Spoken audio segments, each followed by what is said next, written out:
Hello and welcome to the A&P. I am Alex Johansson and my co-host Patrick McCallum. Patrick, Hello, everyone. How are you getting on? we're having logical discussions about the state of the world. Let's get into it, brother.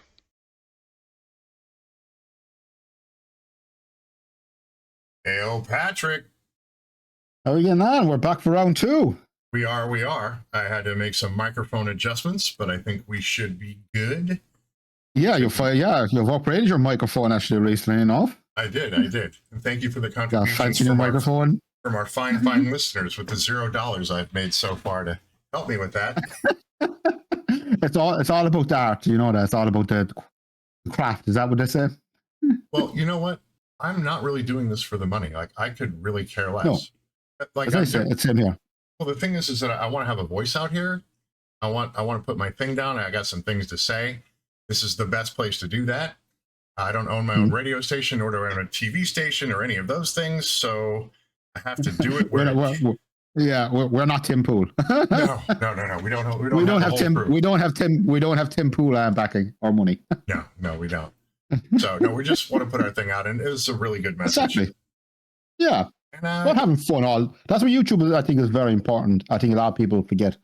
It's a very enjoyable hobby. It's about having fun. Yeah, this feels like a passion project, not something that's actually going to ever make money. If it does, cool. If it doesn't, cool. Like either way. So, all right. So let Mr. Boghossian get to work. This is again, he's with John Popola on Dad Saves America. So let's listen to the man. But what I do think is we are going to have, and when I say we, I'm very specifically talking about the people on the left. Those people are going to have to be willing to come to the table, or they are going to really realize, not on an individual basis in terms of a lone gunman, but they're going to realize what it looks like to be a society that's in deep, deep trouble. Well, they're going to realize, go ahead. No, finish your thought. No, go ahead.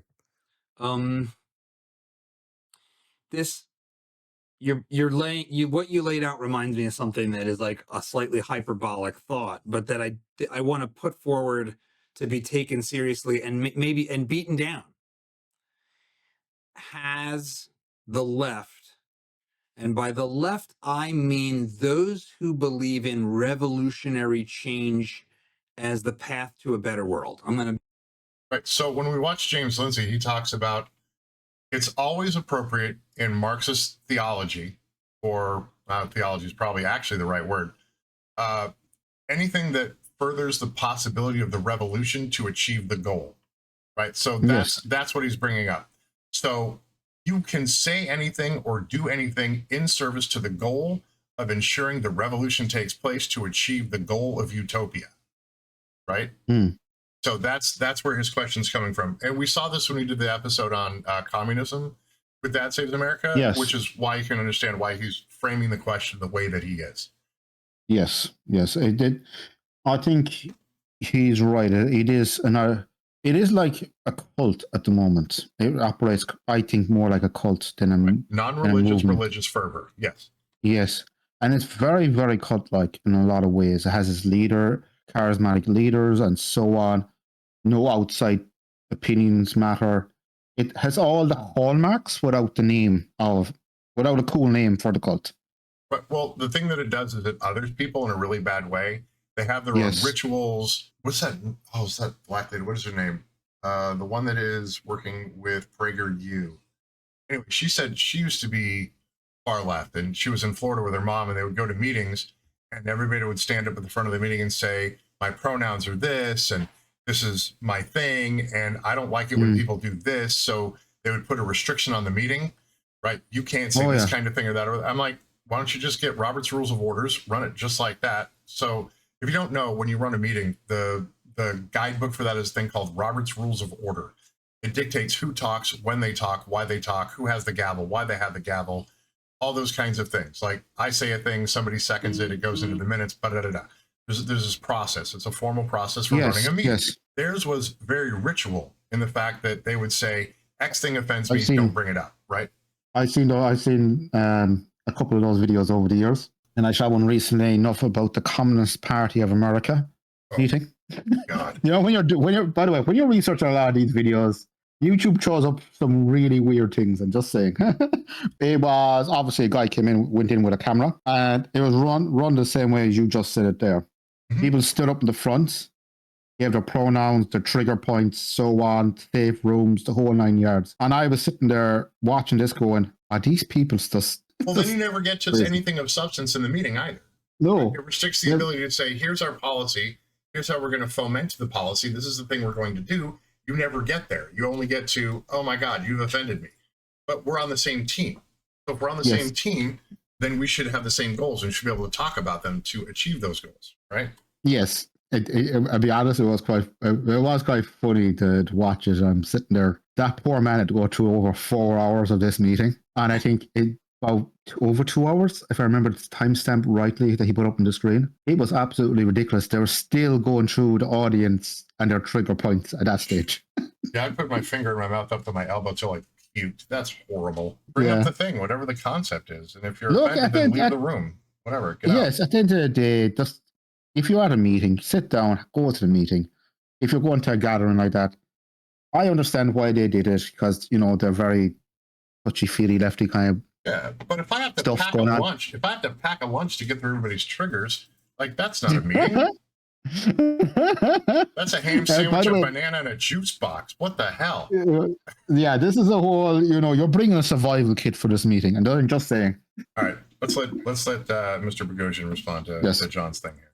That would be my trying to create a definition that's neutral or even that's a steelman definition.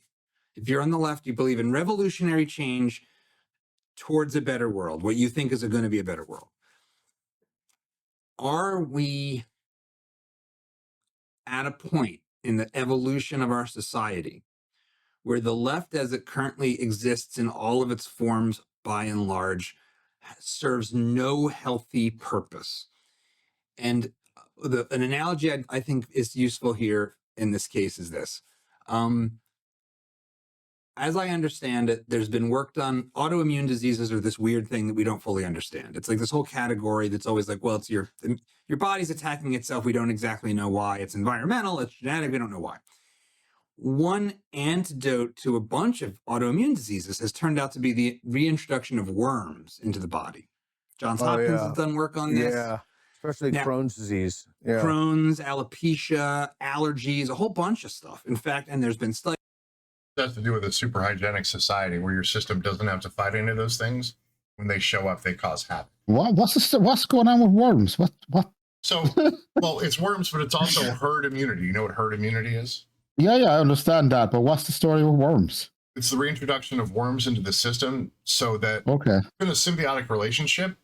And then once you get rid of lots of elements, biological elements like worms and other kinds of things, if you remove them from the system, then you no longer have the ability to fight off certain things that the worms in your systems fought against for you. Okay. These are regions like Virginia that was late to deworm, and they don't have the cleanliness hypothesis. Yeah. And so the premise there, biologically, as I understand it, I see that Peter's having the same reactions I'm having right now. Parasitic elements in our body.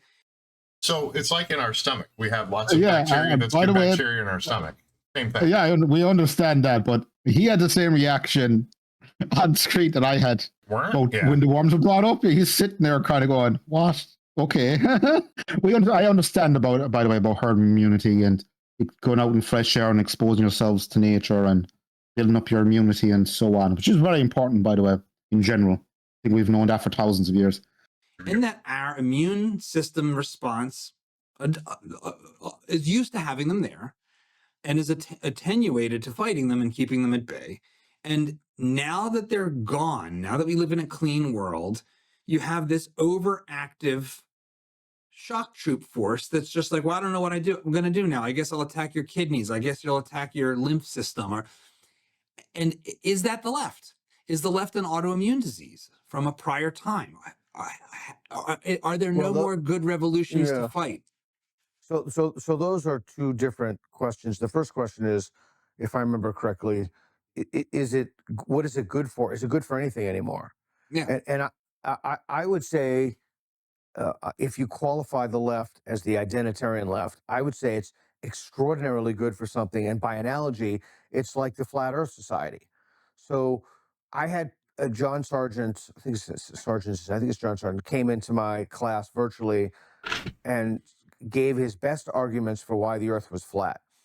And I'm not joking about this. I'm actually Birds aren't real. The Earth is flat. Got it. he Yeah, okay, genuinely but yeah, believes the but Earth is- but I do agree what he's saying is no matter how crazy the idea is, you should always research it, look into it, and then laugh about it afterwards. That we all understand, okay, the Earth's not flat, but still listen to the people and make up your own minds and experience different ideas. I understand why he brought it into the classroom. flat.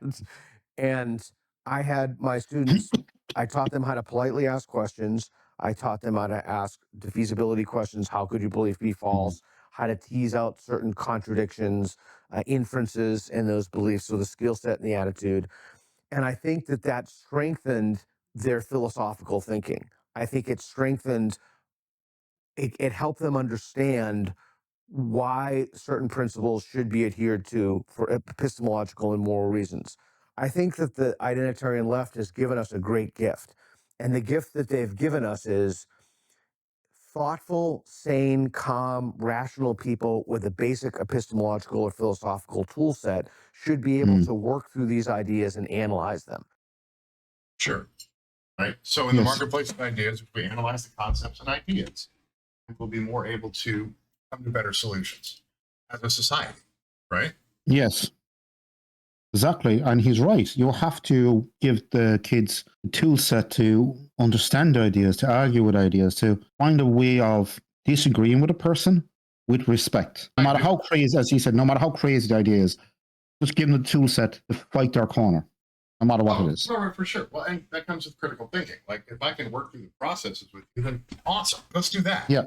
Now, in an ideal world, those people would also come to the table and we would converse, not necessarily debate, but converse. And that's the thing that's been with us. Well, the identitarian left does not want to converse. They want to be right and righteous, except that they're wrong and righteous on a lot of things. The concepts, they can't even discuss them. They can't. When you say, here's a counter argument to the thing you're saying, I don't feel like it has any evidentiary value. It doesn't seem to work or function. You just get pissed. Why are you mad? When I was growing up, the left was different. It was all about workers' rights, a fair wage, so on, different social policies. Now it's kind of all the good revolutions have been won.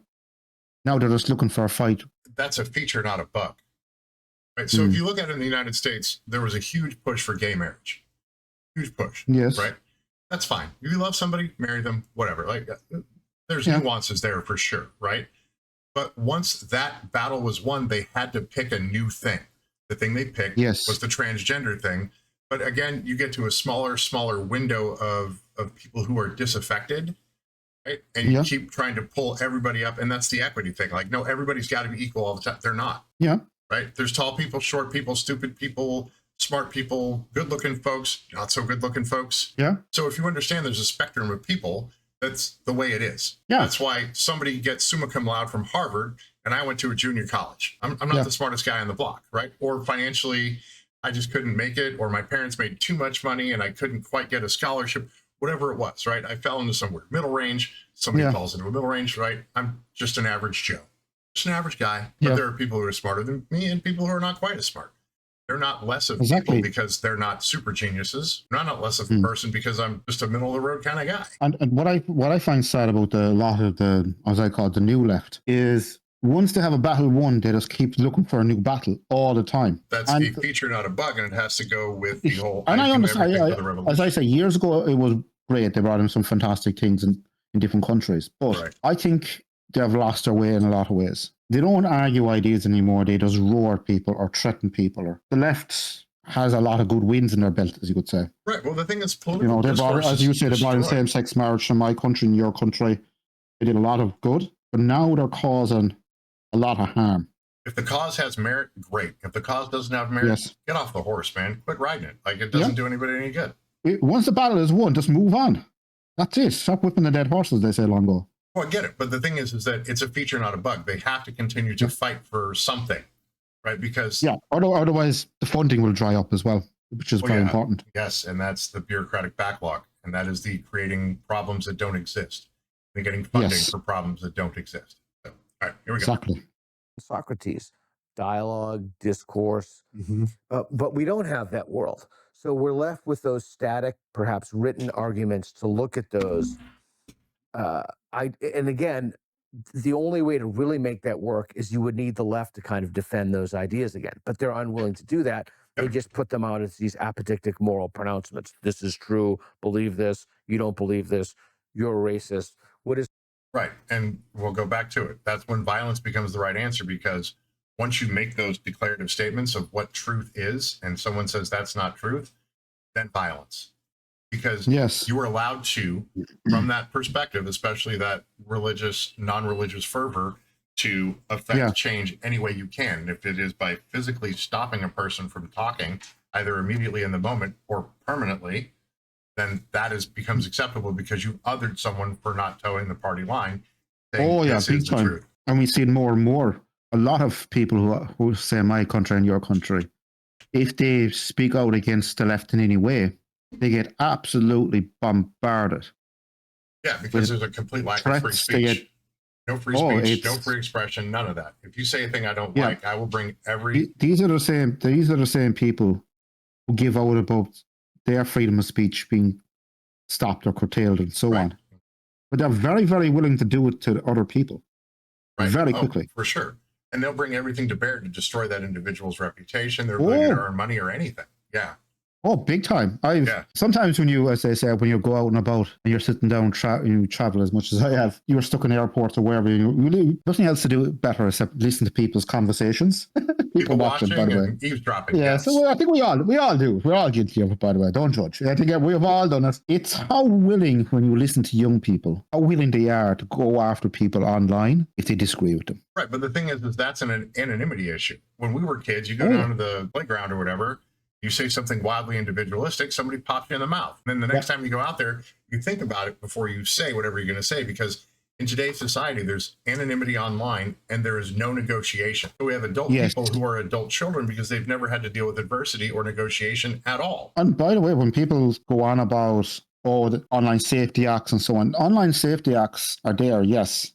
But they seem to be not going after both sides of the argument equally. Far right, or what they call the far right, becomes the evil doers, and they have to be handled, in quotes, right? Yes. Because the Online Safety Act, by the way, I'm talking about the one over in the UK. As I say, it was brought in with the greatest intentions, but it was a bad law to begin with. I said that, remember I was saying that to you? It was going to end in disaster because it was a really poorly written law. Is it fortunate? Someone is suing the absolute shit out of Britain for doing it too. Was it $22,000 a day or 22,000 pounds? I've seen that headline, and that's a nothing burger case. That was another burger. Yeah. Okay. Yeah, I'm just sometimes when we're doing research for these podcasts, you read the headline, you're going, okay, then you read the story, and you're kind of going, right, you're threatening to sue Britain. You didn't put the paperwork in. You've drawn up the paperwork, you're threatening to do it, but you haven't actually done it yet. If you understand what I mean? Well, I think they're just they're waiting for something really bad to happen to pull the trigger. To be honest, they're waiting for Godot at this stage, to be honest. The Kafka trap that D'Angelo puts in, you're a racist. No, I'm not. That's proof of you're a racist. It's like what 12-year-old girls and boys do to themselves in the playground. It's so... I know you are, but what am I? Asinine. Yes. But yet, understanding such I a know simple you are, thing, but what am I? Thanks, John. Good call. I know. It's as a philosophy. I know you are, but what am I as a philosophy? So there's no there, but what there is an opportunity to learn. This, the other thing that's fascinating, John. So this is what I've been thinking about. I'm just talking to Reed about this. The biggest, without any question whatsoever, it makes Tuskegee look like chump change. The biggest medical scandal by far in history is the trans stuff. How did a small group... So Michael Schellenberger did a whole thing on the WPATH files. He's been with Jordan Peterson and a few other people to show that there wasn't any scientific backing for their care standards. And they're in big trouble. Big trouble. It's really, really bad. Trouble with who? With multiple suits that are going to cost them all the money they have and more. All their ability to operate. Okay, are these suits going ahead, or are they going to be class action, or? I think they're collecting for class action, but we'll do the Schellenberger thing. Like, we'll bring that one up. It's It's really hot. It's super All uncomfortable. right, that's interesting. Yeah, Yeah. it's pretty bad. But yeah, Michael Schellenberg did a huge thing on that, and it's pretty amazing. Yeah. He's the guy that wrote Yeah. San Francisco, and a few other things. So it's really good All stuff. right. Okay. All right. Yeah. But that's interesting. Actually, we might actually cover that. That's quite interesting. Yeah, I'm thinking we should. I didn't realize that was going on. I sort of learn something new every day. Big time. But in one of my previous jobs, actually, I worked with a lot of transgender young people and older people. Yes, he's right. I can understand people transitioning, which, by the way, is a very, very minute percentage of the population. Let's get that right. It's less than 0.02% of the population is the right figure. Ish. Which is ish. It's really, really minute. It's not as big as it's been blown up to be. It's not a massive epidemic. Well, let's get that right. Let's get hyperbolically out of the way. What I found with quite a lot of them is there's other underlying psychological problems. Right. Dr. Ozzy he used to work at the Tavistock in the UK, which was their gender clinic. And he did a lot of counseling and stuff like that. And there's a lot of underlying causes. There's almost always good. Well, and the two groups that are affected most as youth are those who are gay and those who are autistic. And it used to be like Jordan Peterson says. Yeah, Jordan Peterson says. Yeah, I found that actually myself. Yeah, you found that out yourself. I gotcha. So he says, hands off. The treatment plan is we wait and see.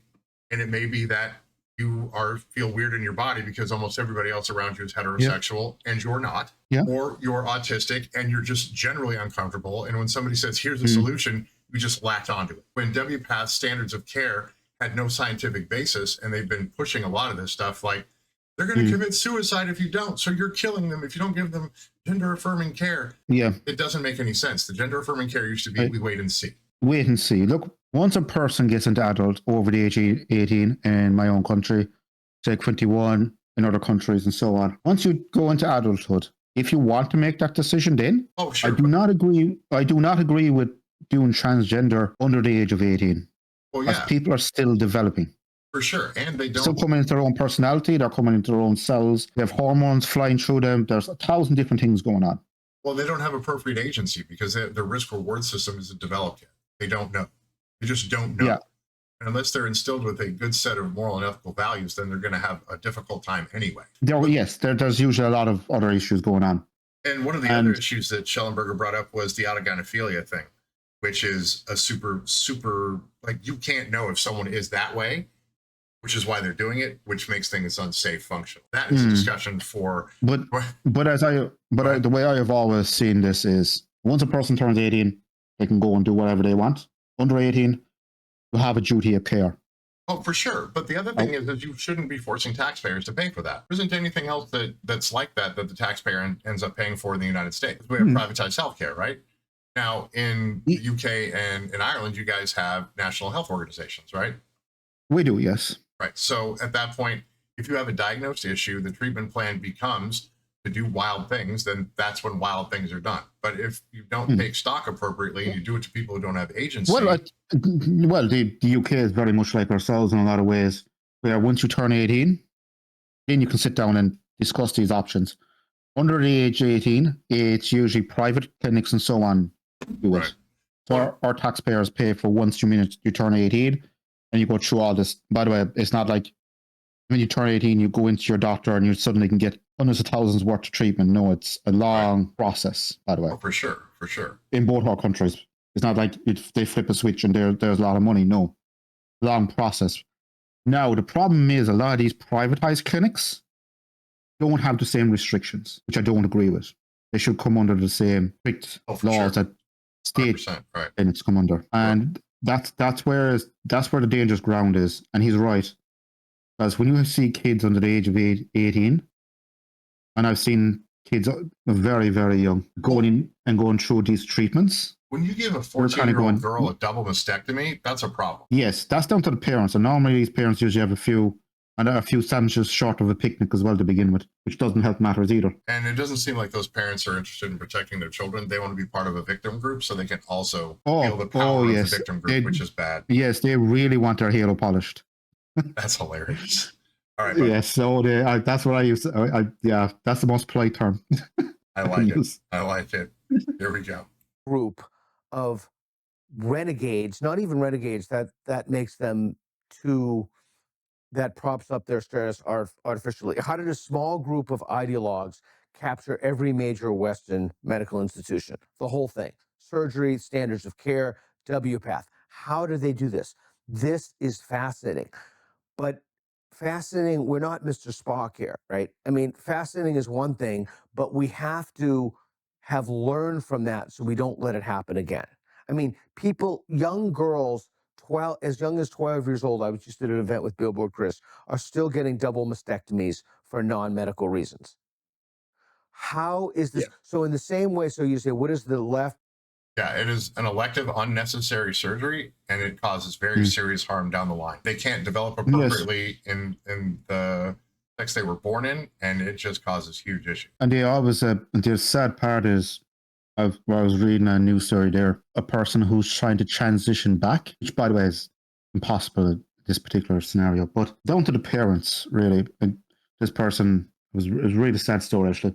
This person was their parents were caught up in this whole cult mentality of Jimmy likes playing with dolls, so obviously Jimmy wants to be a girl.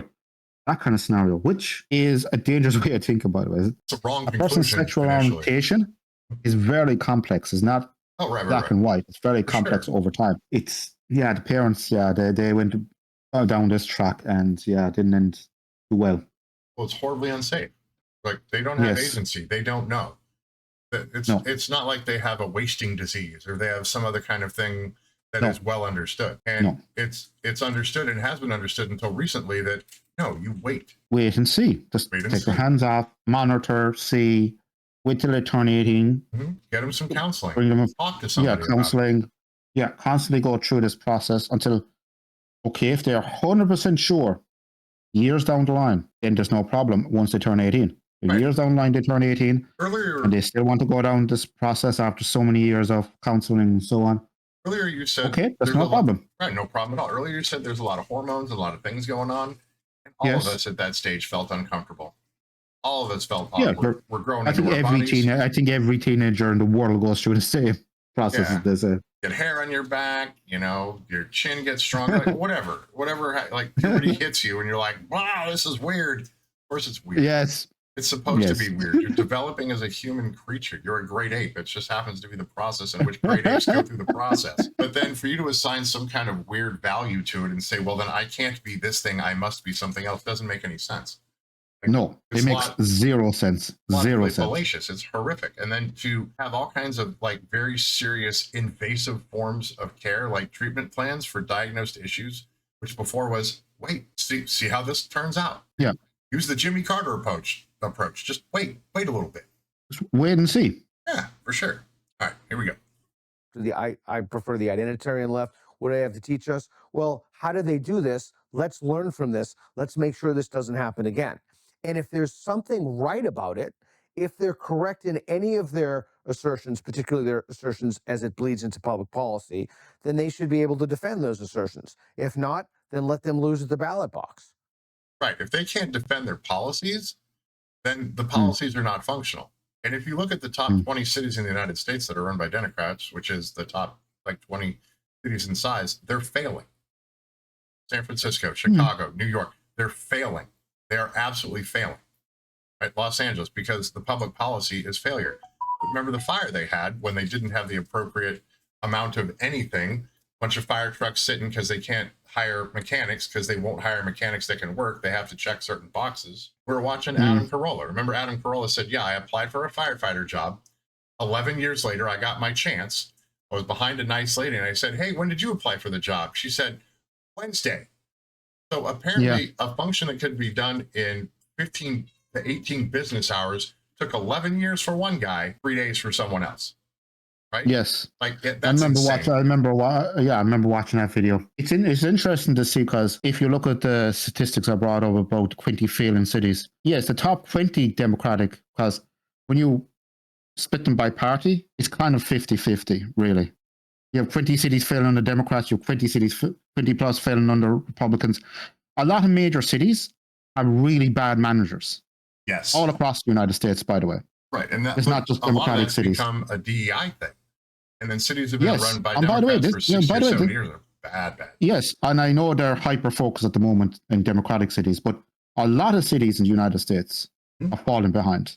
Right. Even if you look at the top 20 worst crime-ridden cities in the United States, it's split pretty equally among both parties.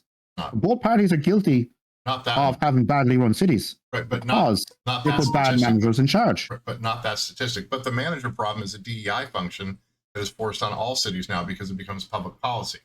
He's talking about ensuring public policy, and also it comes down to good. Yeah, and by the way, I know they're hyper focused on DEI projects, especially in the likes of New York, Los Angeles, and so on. But when you look at when you zoom out and look at the larger problem in a lot of major cities, even in my own country, by the way, it usually comes down to bad management and bribery. Yeah. Usually bribery to get political get appointees. These state-run contracts that do not work. Let's close this thing out. He doesn't have a lot more to say. Right. I remember Kamala Harris is famous. I will reveal my policy positions after I've been elected. Not cool. Yes, cool at all. And that's the problem. That's another problem as well that the Democrats have, is they don't seem to have a clear message anymore. No, their policy is we're right and we're just going to continue to be right, and then nobody can fight against them. Which, by the way, will cost them in the next 10 to 20 years, every single election. Oh, every time. Yeah. And they're doing another census thing in the United States here shortly where they're going to remove non-citizens completely. And as opposed to representatives representing people, they're going to represent citizens, which means they're going to lose a lot of weight. And so California was doing a thing. So in California, you can get a driver's license.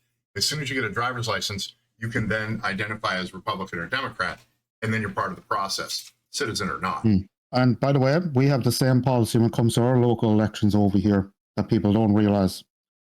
In Ireland, once you get your PPS number, which you're in Ireland, by the way, the non-Irish, it's our tax number that every person comes into Ireland from abroad or lives in Ireland as a citizen.